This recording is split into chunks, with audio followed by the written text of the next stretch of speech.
I'm not sure where the UK fits in terms of size against Canada, but I'm very glad that we share the same Queen as head of state.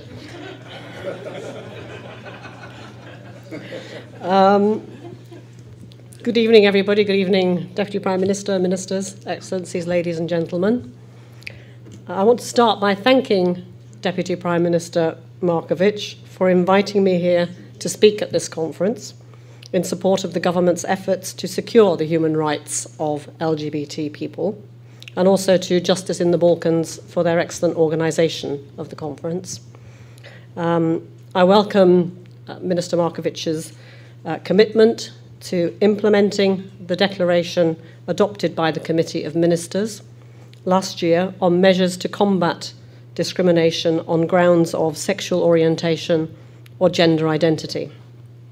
I want also to thank Prime Minister Lukšić for his letter of welcome, which we received, in which he reiterates that anti-discrimination policy and the promotion of human rights is a goal of his government. I support fully his view that it's important for Montenegrin society to have free dialogue on the issues of openness, equality, and harmony, particularly vis-à-vis LGBT rights. In the UK, until 1967, people could still be prosecuted for homosexual acts between consenting adults. The Sexual Offences Act of 1967 decriminalised homosexual acts between two men in private. And it was only in May 1993 that homosexuality was removed from the International Classification of Diseases of the World Health Organization. Sadly, same-sex relations remain criminalized in more than 70 countries worldwide, while discrimination continues to occur even in countries where laws exist to protect LGBT people. Where illegality and inequality does exist, LGBT people face an increased risk of persecution and human rights violations, including torture, cruel or inhuman treatment, and in some cases, the right to life.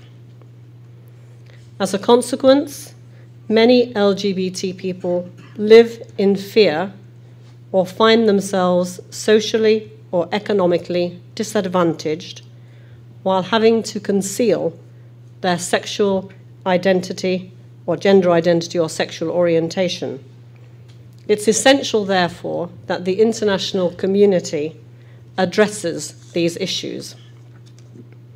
In the UK, real progress has been made towards LGBT equality in recent years.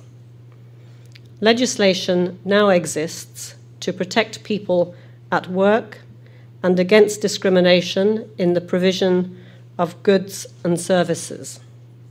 Civil partnerships provide valuable protection to couples who want to formalize their relations.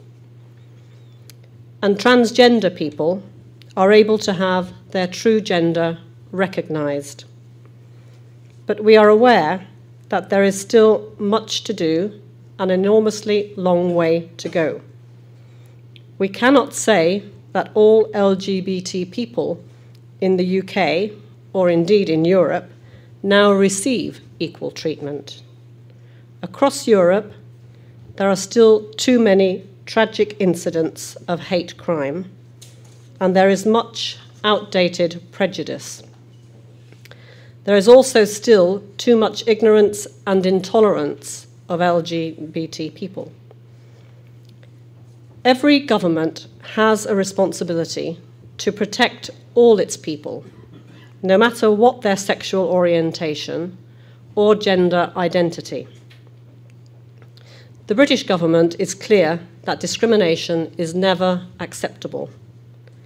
It is committed to combating violence and discrimination against LGBT people as an integral part of its human rights work. LGBT people should be free to enjoy the rights and freedoms to which people of all nations are entitled. In July 2010, the British Prime Minister launched the government's strategy working for lesbian, gay, bisexual and transgender equality. A government action plan to underpin delivery of this strategy has also been developed. The action plan includes tackling homophobic bullying in schools, improving our response rate to hate crime, and promoting LGBT rights in other countries. We have improved the recording of hate crimes against LGBT people and have established now an online hate crime reporting portal. Building on our civil partnership legislation, we have begun a consultation on allowing religious organisations that wish to do so to host civil partnerships. But it's crucial to strike the right balance between LGBT equality and religious freedom. No organisation that does not want to host a civil partnership registration will have to do so. We realise that the issue of sexual orientation is a sensitive one in many cultures and religions. But human rights, as many have already said before me, are universal. If LGBT people choose to exercise those rights, they should be free to do so. The British government is also committed to working through intergovernmental organisations such as the EU, the Council of Europe, and the UN. All Council of Europe countries are party to the European Convention on Human Rights. And as my Dutch colleague has already noted, Article 14 of the Convention states that all rights and freedoms must be secured without discrimination on any grounds. The European Court of Human Rights has recognised this includes discrimination on grounds of sexual orientation.